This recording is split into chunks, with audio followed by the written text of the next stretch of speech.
Just as long as you stand, Good morning. stand by me. So darling, stand Okay, by good me. morning, everyone. It's another Saturday here on the live Q&A. Sorry, I'm a little bit late. Facebook makes some changes and I'm lost. Hi.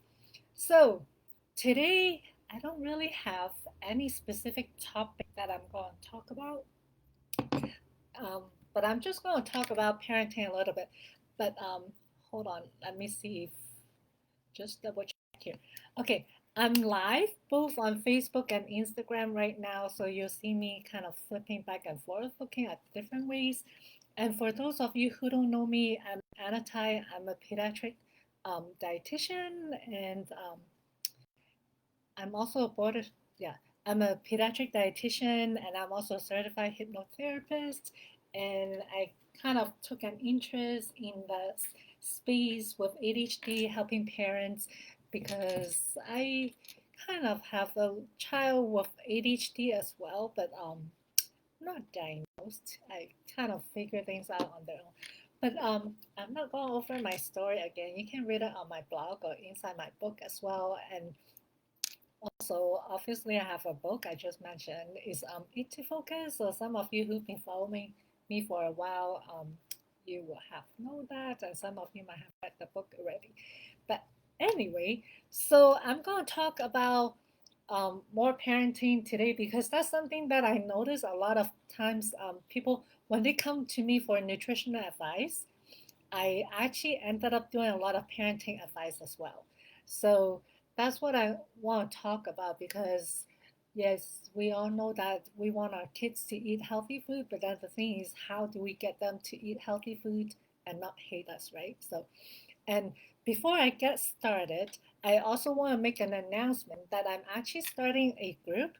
It's going to be a very small group. I want to keep the group small and intimate to only just 10 parents.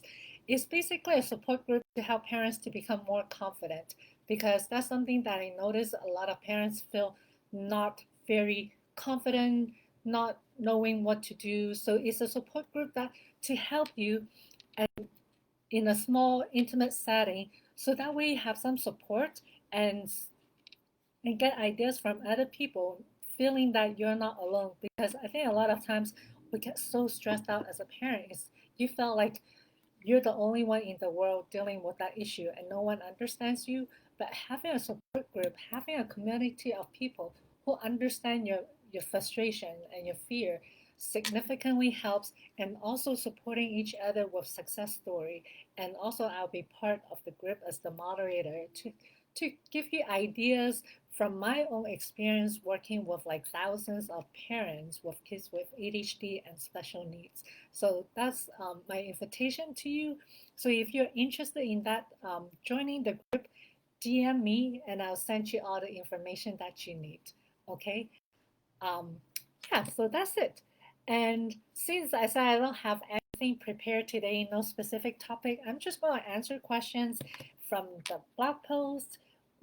Not really from a blog post, it's from inside the Facebook group.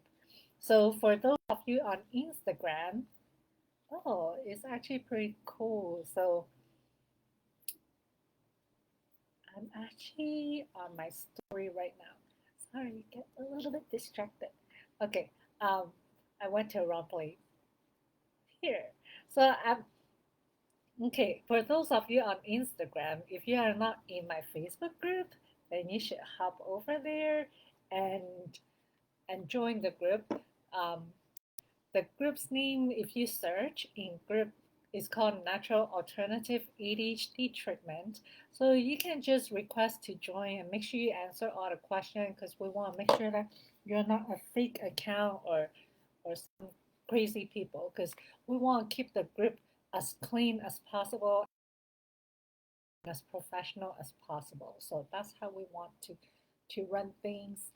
So yeah, and I go on the blog or go on the group once in a while to answer some question, but lately I haven't been doing so. But I do try to scan the question and get an idea of what people are talking about and try to make posts that will be more relevant to you. Okay. First, anyone successfully healed completely from ADHD? If so, what did you do to help? Diet, supplement, and lifestyle. Okay, this is a very subjective, no, is yeah, this is a very subjective question, and to answer it is kind of like, so we're gonna have some discussion on this. Exactly what you mean by heal is that I think we should start looking at the diagnosis of the ADHD first. So I've seen a lot of people posting inside the group saying that I think I have ADHD because I have all those symptoms that is listed in the diagnosis. So that's only part of it. So the main thing with the ADHD, the I think main three or four or something like that, is the lack of focus, hyperactivity, and impulsivity.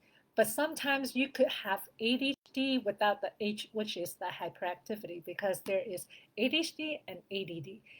The H is hyperactivity. Most of the time, kids, and especially boys, tend to also have the hyperactivity part where they can't sit still, they move around, constantly fidgeting. But we also see that in adult as well, but not as often. And especially in girls and women, is more the ADD instead of ADHD, because girls tend to do more of the daydreaming stuff. And adult, um, the hyperactivity might show up differently in adult. Instead of like, you will not see an adult jumping on chairs or jumping on table. You'll never see that because we're adults. But you'll see more like fidgeting, um, like constantly fidgeting, um, constantly doing something, or sometimes it's more even in the head, just thoughts running really fast through the mind.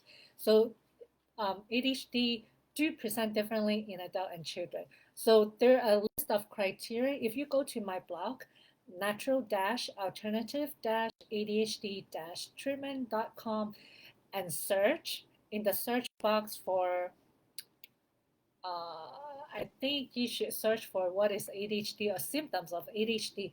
Then you find a couple blogs, and you find the blog that actually lists out all the criteria. And that's based on the DSM-5 right now. I don't remember. I haven't been looking. So it's based on the DSM, the basically the book that doctors use to diagnose psychiatric disorders. So that's only one. The first layer is you gotta have those symptoms, and the second layer is you gotta have, like, I think at least six of those symptoms. Some of, I might have to correct myself later if it's not six, because I haven't talked on this topic for a while. But I think it's you gotta have at least six of the symptoms in each category: the inattentiveness, hyperactivity, and impulsivity. Six items in each of the category, and the third layer is gotta have six of those, and these have to be affecting your life, your social life, school life, work is actually causing pain in your life, to be diagnosed with ADHD. So it's not simply like, oh yeah, I'm kind of forgetful, or oh, I kind of can't sit still, and then you automatically get a diagnosis with ADHD. It's a little bit more complicated than that, and that's why you need to actually, if you actually want to get a diagnosis, you should actually call up your doctor and get an evaluation. And unfortunately, I've noticed that a lot of times people don't actually get an evaluation. They just go to the doctor like, oh, I haven't been able to focus, like really forgetful, leaving things on the stove and stuff like that. And then the doctor was like, oh, okay, here, why don't you try some of these ADHD medication? Like, seriously, I see those all the time. Like, I'm not kidding you. Uh, to properly be treated, you actually should get properly diagnosed first. That's like rule number one. But like I said, like it's so easy for doctors to prescribe ADHD medication. It's just like, okay, here, just take this medication.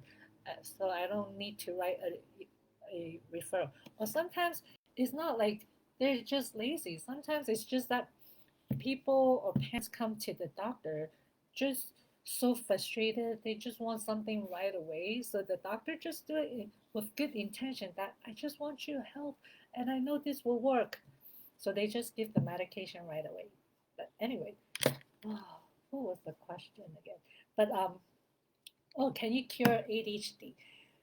I think this person meant to cure it with no without medications.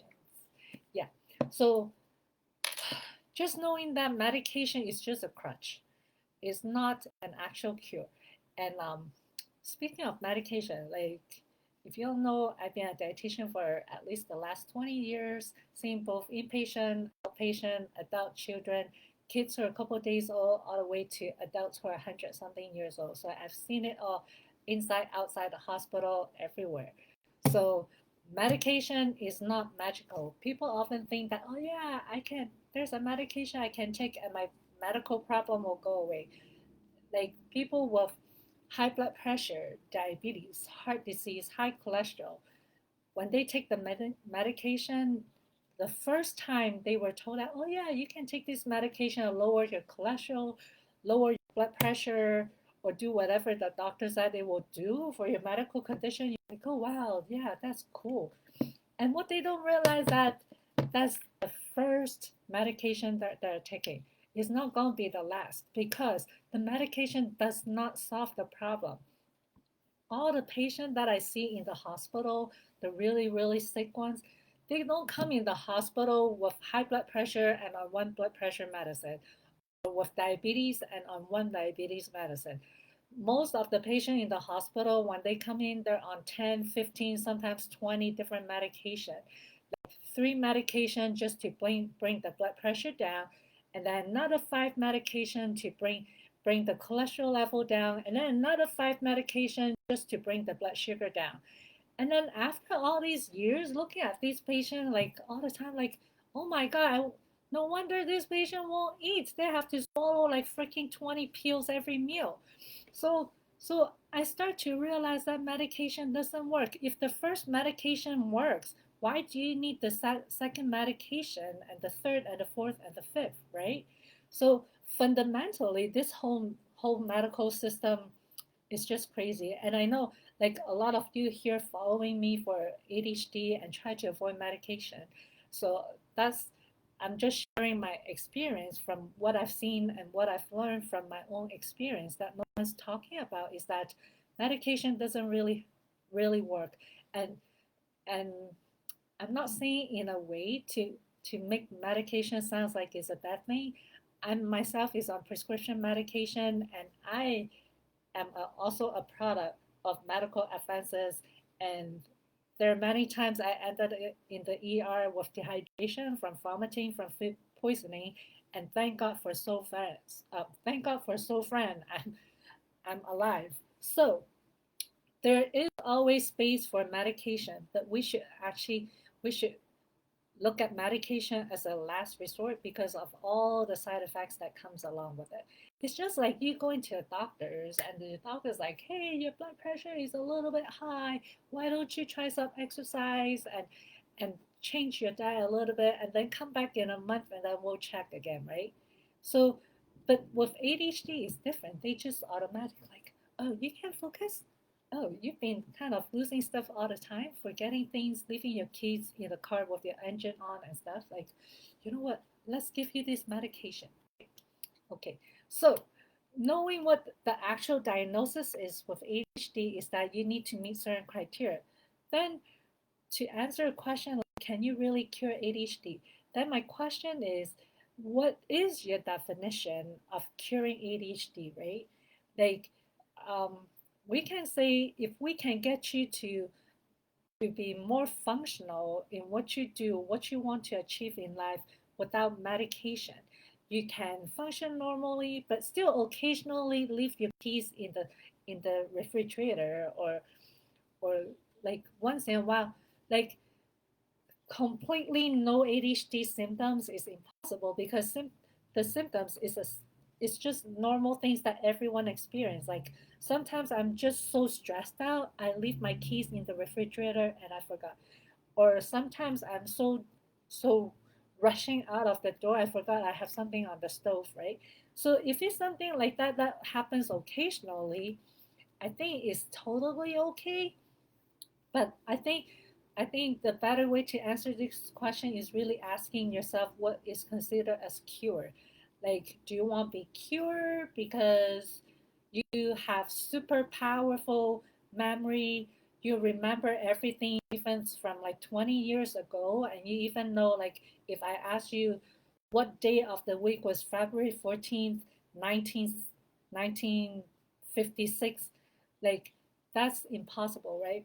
But but then the definition of, to me, I think the definition of having your ADHD cured will be more like you can be more functional as a human being. You can do things and not get frustrated because you keep forgetting things, or you're leaving your homework or your project at school, or just, but then that will mean that you'll need outside support, right? Like, you cannot just expect to take a pill and be able to solve all that problem, because we know ADHD have multiple causes. So we need to look at different modalities. Like this person mentioned diet supplement.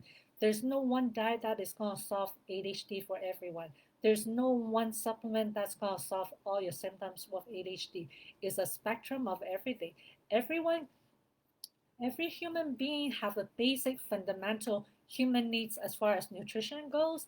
Like um, we all need glucose, fatty acid, amino acid, antioxidants, and all the different vitamins and minerals and all the other good chemicals in the food. So that's the fundamental needs.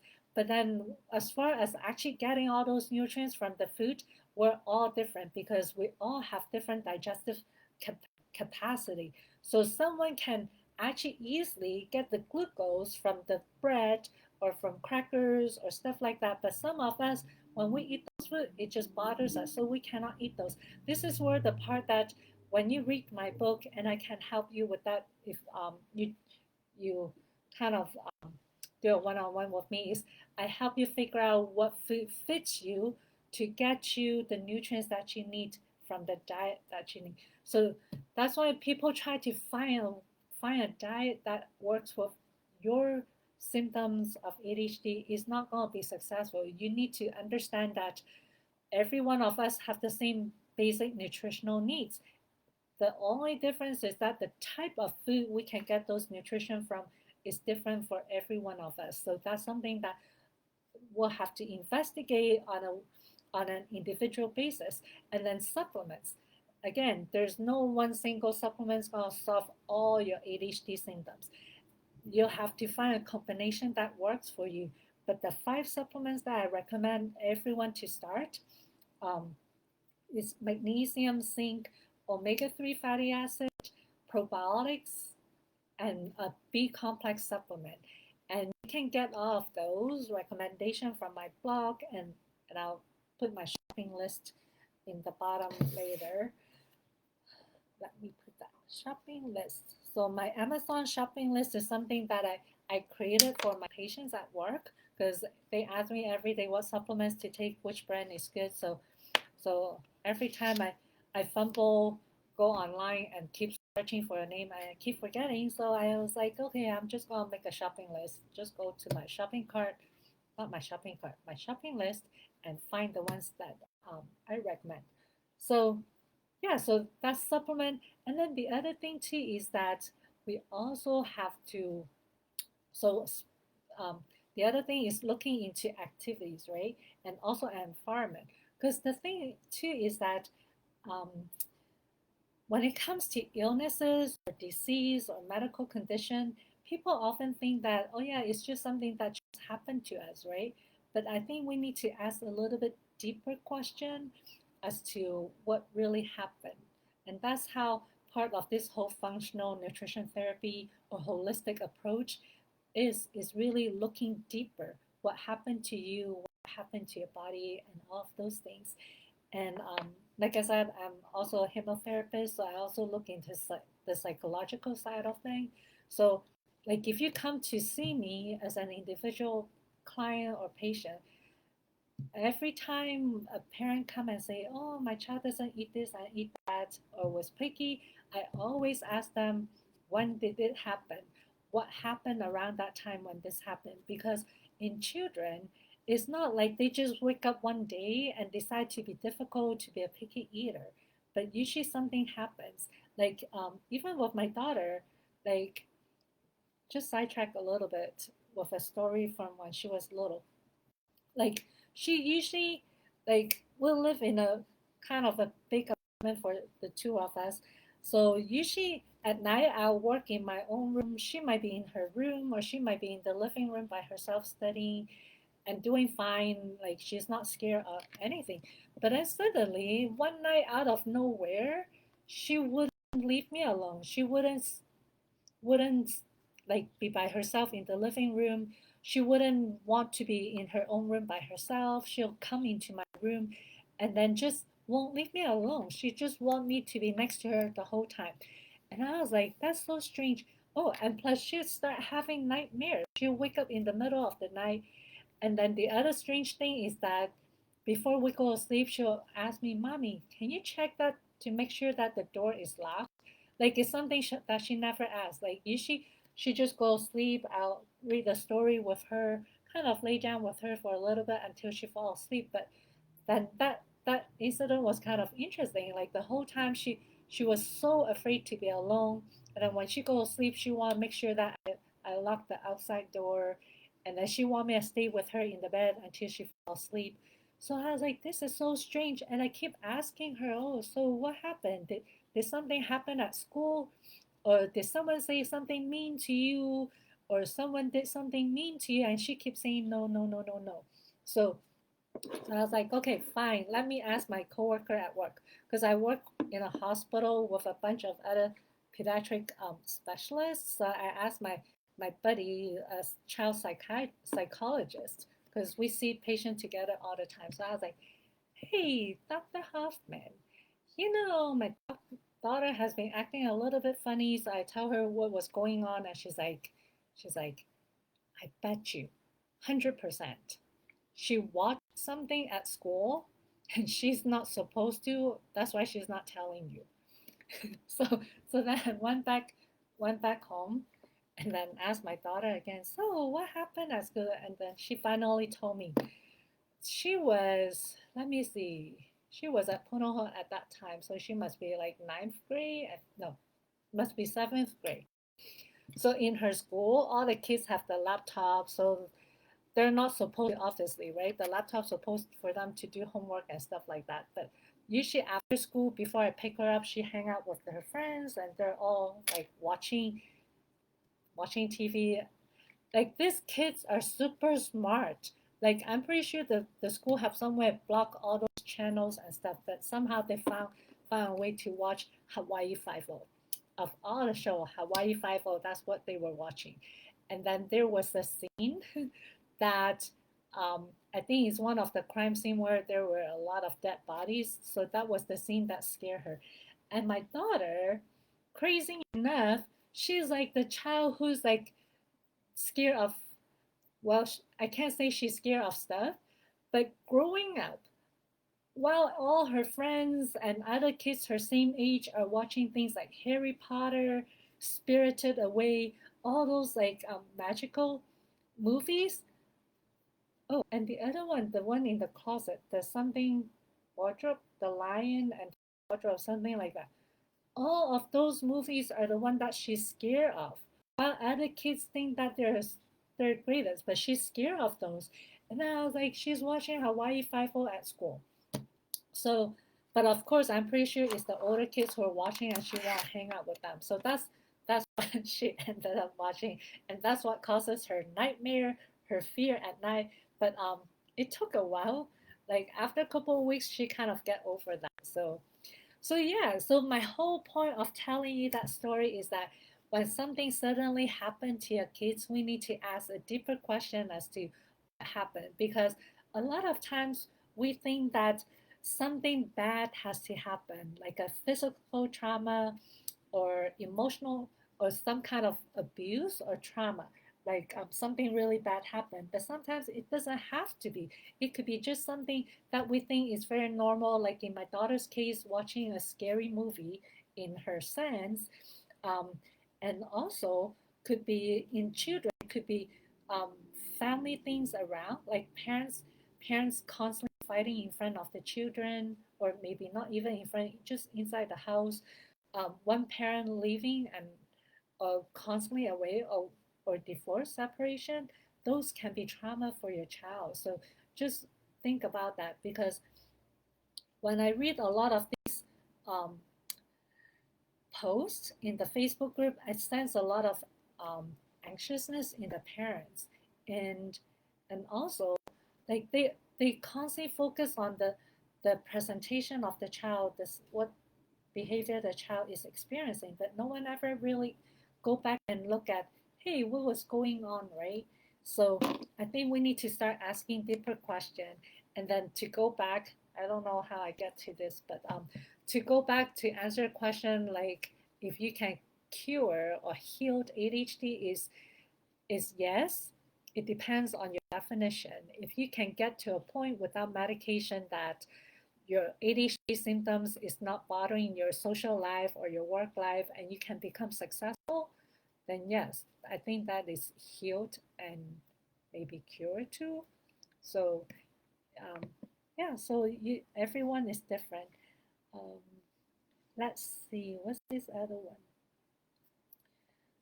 Okay, I spent a lot of time on that. Let me pick.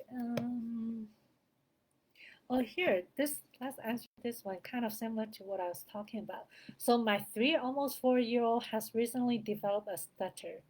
It is getting really bad. It's more noticeable when she is tired, and she has her checkup in a couple of weeks, but didn't know if anyone else have experience with this and if anything help alleviate the stutter. She is starting to get frustrated with her talking. So a 3 or 4 year old, that's very young. So I would definitely look, again, going back to what I was talking about, is anytime something that suddenly developed in your child that wasn't there before, you should actually look at what happened in her environment. Like a 3, 4 year old, um, the child pretty much developed a lot of the beliefs before they're 7 years old.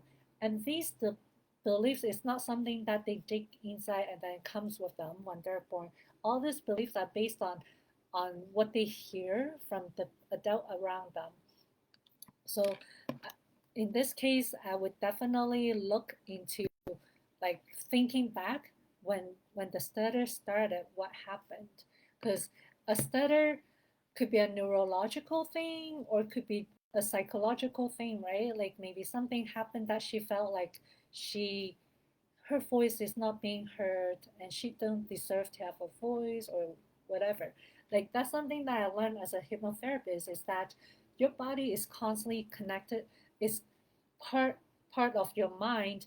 When something happens to you, that emotional trauma can cause physical manifestation. And and yeah, that will be something that I will start thinking about. And someone recommended speech evaluation. I would definitely look into that, and I'll also look into maybe psychological evaluation if possible, because it's not, obviously your child is frustrated with herself. So, but yeah, so um, yeah, so something that suddenly happened, again, look into what happened. Also, maybe your doctor might probably do like a some kind of brain evaluation if she fell or hit her head or something. Like I said, psychological will be if something happened. Neurological is maybe something happened in her brain that caused that speaking process doesn't work. And then speech evaluation might be justified as well. So yeah, but basically, I just want to add my 2 cents in there. Try to think back and see if something happened in her life. Because sometimes 3, 4 years old, they don't have the vocabulary to tell them something happened to them. They act out. Even just like adults, sometimes crazy things happen to us, but we just don't know how to say it. but then we act out in a different way. Um, oh, yeah, let's go back. That was a quick question. Okay. Um, Here, someone asked about can we start a thread of healthy school snack and lunch options? I try to do high protein, lower sugar, so I don't get calls after lunch. Yep, that's very good question.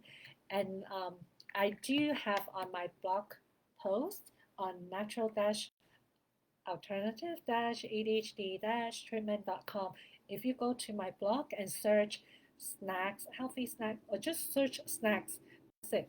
And you should it should come up with an article with like 20 something different kind of snacks that you can give your child. They're all pretty much protein based. Because if you look at this is actually quite unfortunate. Like if you look at all the snack, or when I even just say the word snack, most of you probably right away have pictures of chips, cookies, crackers, and things like that in your mind. That's kind of really unfortunate because that tells you how brainwashed we are as a society by food manufacturer. Because when you turn on the TV, flip through magazines, looking at all the ads about healthy snacks is all cookies, crackers, granola bars, cereal bars, fruit snacks, fruit roll-ups, and puree fruit pouches. Those are not healthy snacks.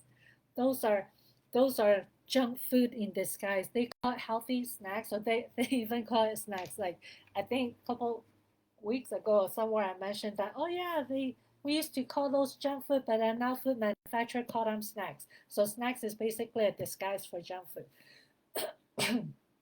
The thing is, just know that snacks does not have to always be something convenient that comes out from a bag. Doesn't have to be something just something small. Snack is just like a mini meal. That's what it is. Change your definition of a snack. Snack is a mini meal. So if you just eat something like some grilled chicken or whatever leftover you have from the last meal, a small portion of that, something smaller than a meal size, is your snack. And also, like I said, a lot of the snack that were brainwashed to eat all the time is just a manufacturer or food company tactics to get us to buy more food from them. So don't fall for that. Be smarter, okay? That's the purpose of me being here all the time, is to help you become a smarter consumer of not just food, but smarter consumer of information. So yeah, your snack should be like a mini meal. So that means that there should be some protein in it. So like you can do things like, I like beef jerky, but just make sure that you're getting a beef jerky that is not loaded in sugar, because like nowadays everything have sugar in it. If you have like a beef jerky that have 10 grams of sugar in one serving, that's not beef jerky anymore. That's beef candy. Okay, so put that back. Don't get it. Um, so you can do beef jerky, boiled eggs, handful of different kind of nuts or seeds that your child or yourself not allergic to. You can do Greek yogurt if you do dairy. Do Greek yogurt, full fat Greek yogurt, not the sugary stuff.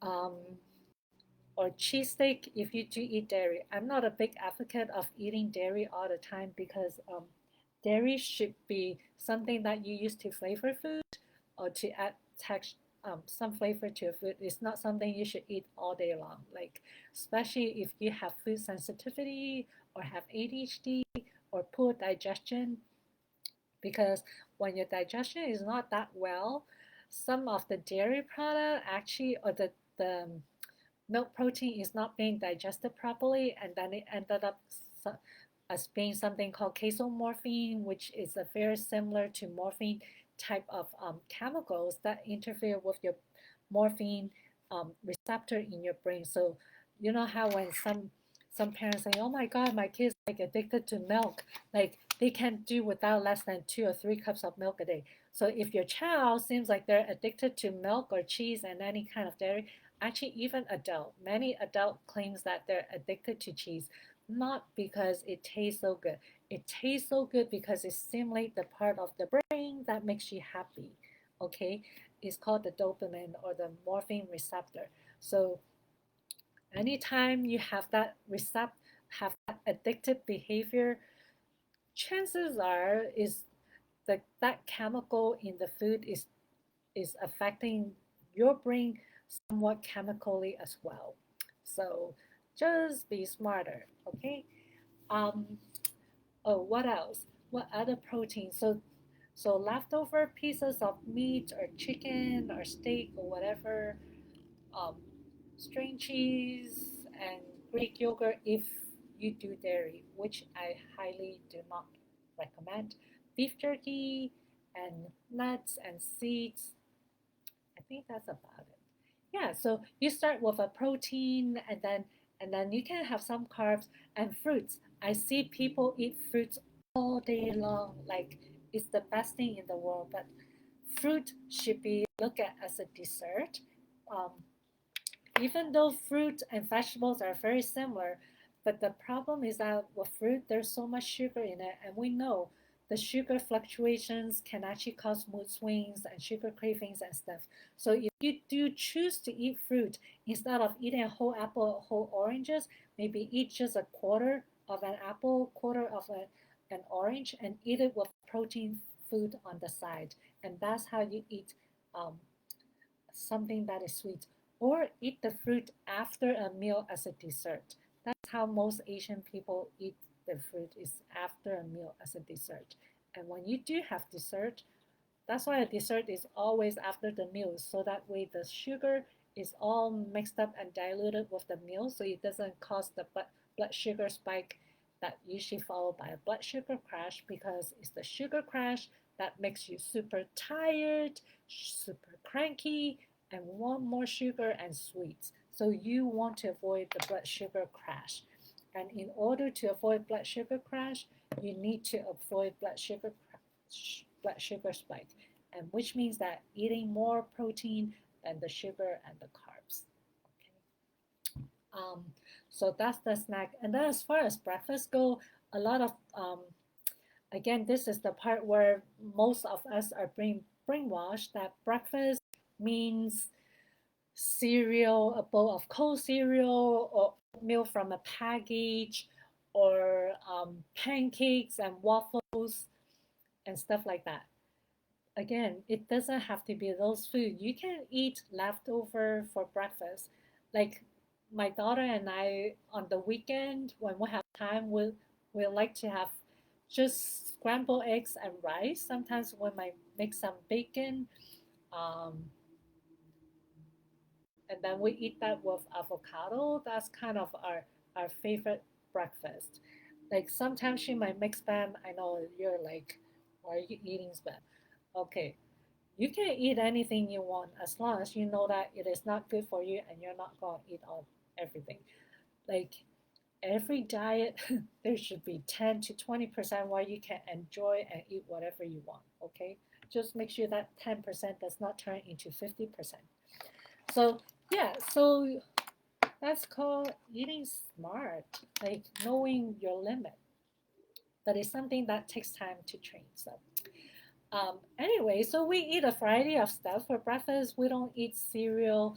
Um, it's just that, like, knowing that the cereal is just all carbs. And then granola. Oh, that's another thing, granola. People eat granola a lot for breakfast. So let me go through all of that. First of all, cold cereal, they're basically another source of dessert. So why would you serve your child dessert first thing in the morning before sending them to school? You're just kind of setting yourself up for failure, because you're going to get a call later on and say, you need to come pick up your child right now because they're running wild.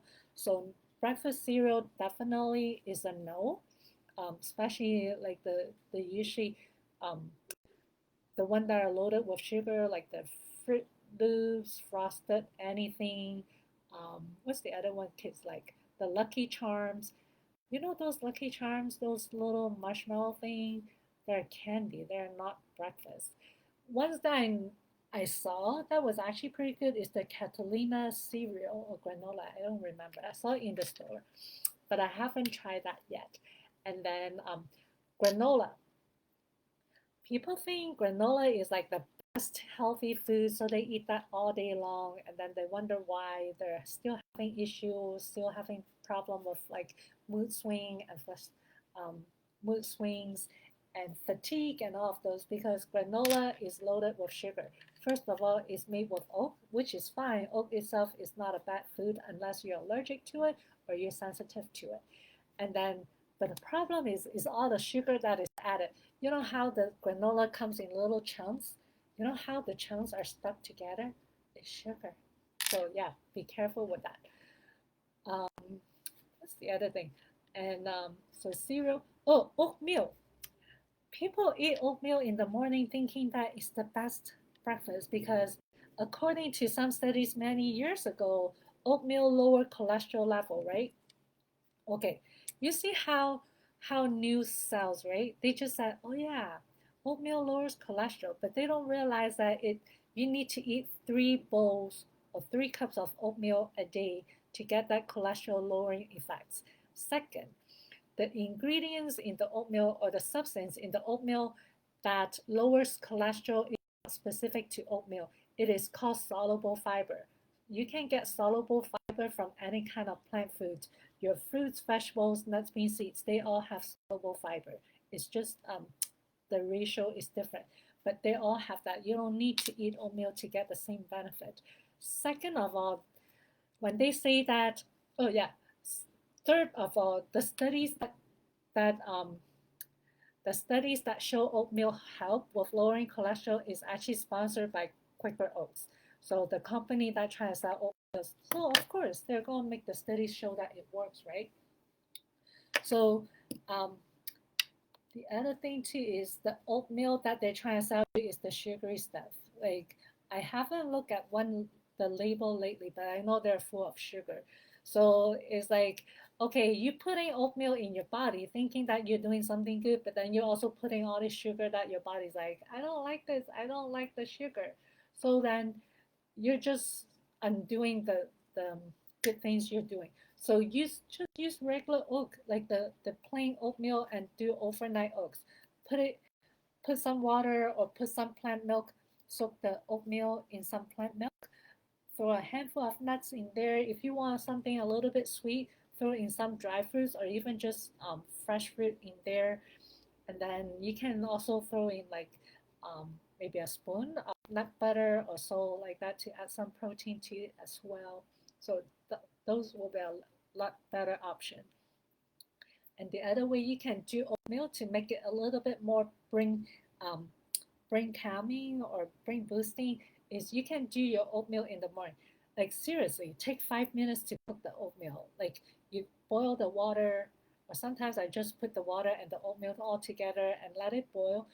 And when it actually I don't use water. I use the cashew milk that I make, or sometimes I put coconut milk because I tend to eat a very high fat diet because the high fat diet actually works better for me because I don't feel hungry all the time, and it helps with my mood as well. So I tend to eat more high fat stuff. So I use coconut milk in my oatmeal, and then when the oatmeal cooks, I crack 1 raw egg in there. But make sure that your oatmeal is still hot because you need to go stir the eggs really fast in the oatmeal so the egg is all mixed up so you don't get chunks of egg in your oatmeal.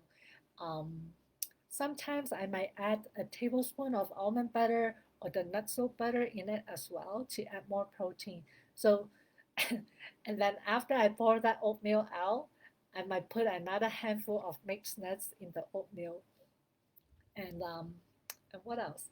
Yeah, I put mixed nuts, or if I have pistachio, I put pistachio. I just like to have that crunchiness in the oatmeal. So yeah, that's how I make my oatmeal super high protein and high fat.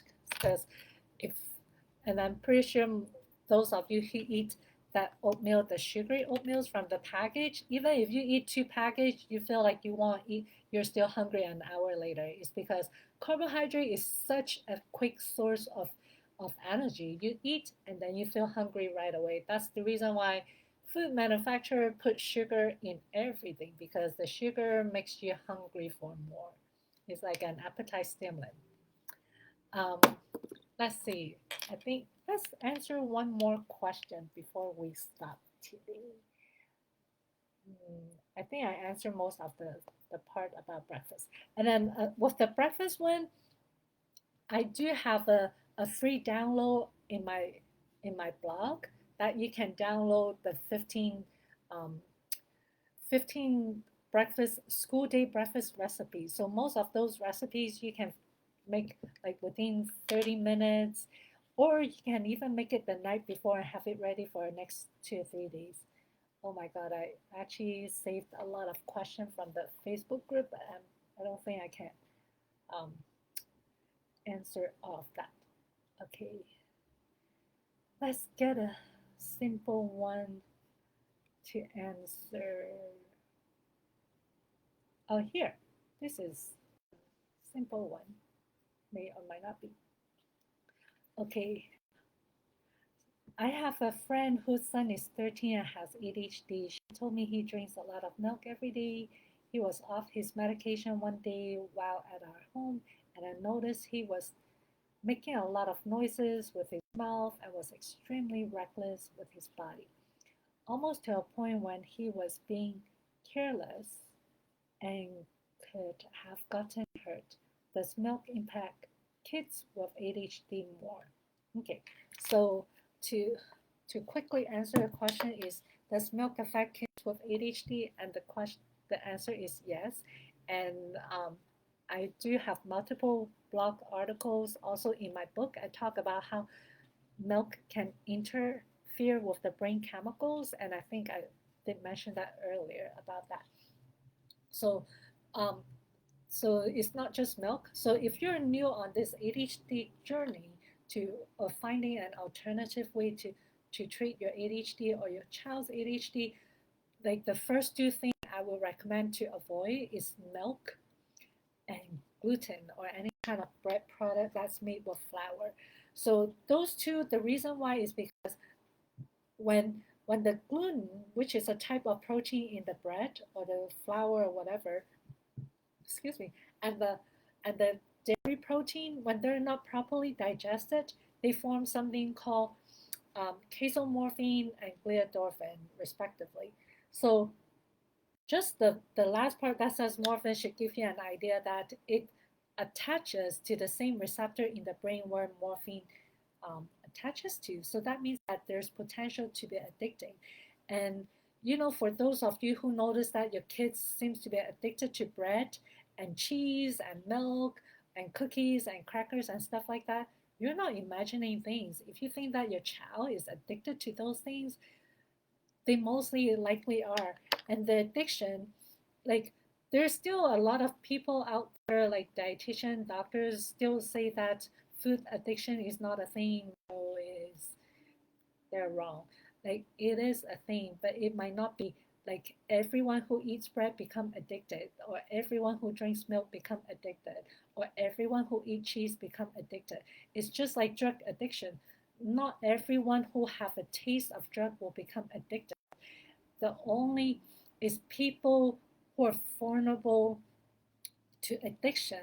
And with that, we need to look back onto why people looking for drugs for to comfort, right? So just simple example, like people often say that, oh yeah, a drug is addicting. It's only addicting to people who have no connection, who needs a way to escape from the reality.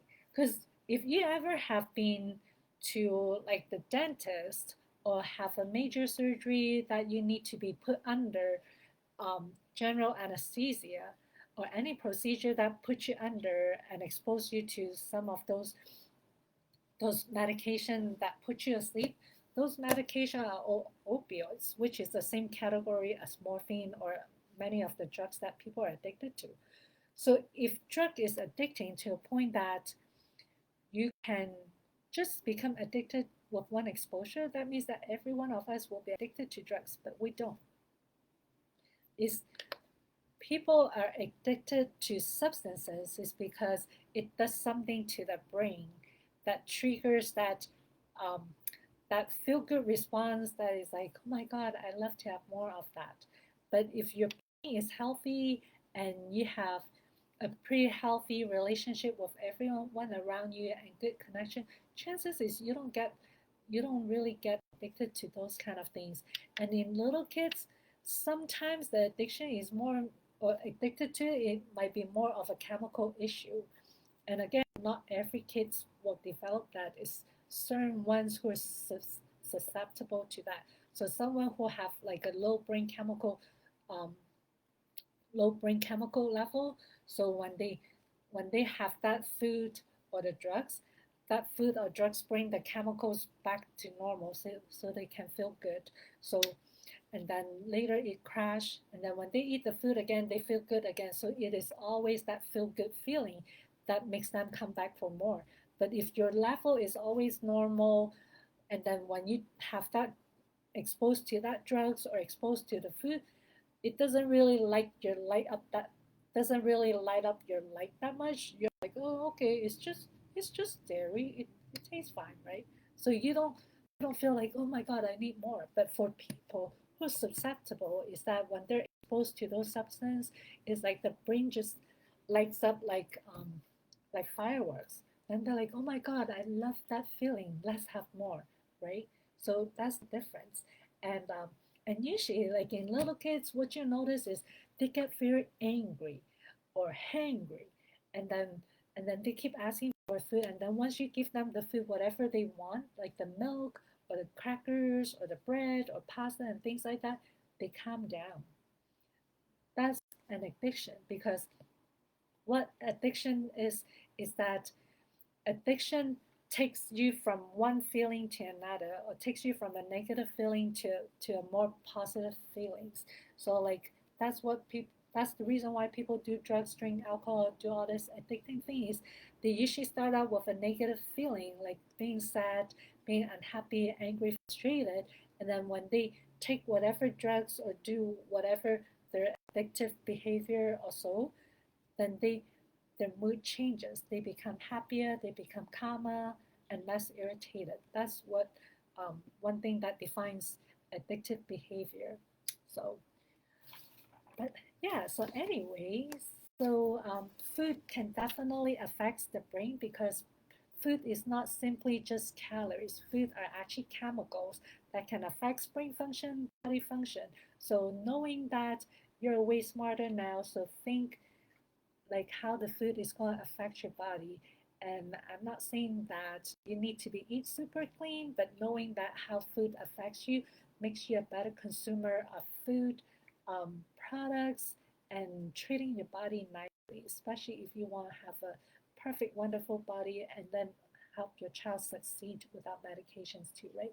So that's something very important for most of us. Understand is food are chemicals to the body. So very important concept. So anyway, that's it for today. And thank you so much for all of you who show up or watching this in the replay. And thank you so much for all of your support. And again, like I said, I have a group, private group opening for 10 parents who wants to be part of this support group to learn how to become a more confident parent. We'll trouble together and build up your confidence, so that way you can help your child be super successful and love themselves. Okay. All right. DM me for that. So well, everyone, you have a good, wonderful Saturday. It could be good evening or good morning to wherever you come from. But anyway, thank you so much for all of your love and support here. All right, bye. See you next week.